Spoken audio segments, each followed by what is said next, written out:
How to fix call bearing, network, or SIM card error. So if you want to fix the call bearing, network, or SIM card error, then what you need to do is first you just need to simply open up your phone application. Once you open up your phone, you need to go with the upper right, which has that 3 dots, and tap on settings. Now under settings, tap on calling accounts. Under calling accounts, you may have the advanced settings option. Just go with advanced settings. Under the advanced settings, you will have call bearing.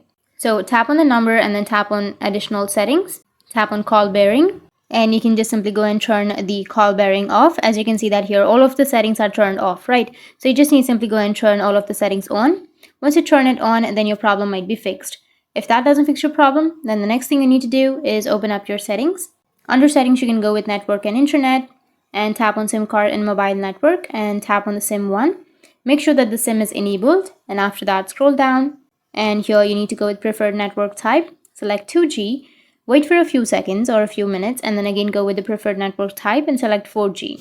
And this might fix your problem. And now you need to restart your device and your problem will be fixed. That's it. That's how you can fix your call bearing, network, or SIM card error. And if you have any questions, feel free to comment below. Thanks for watching.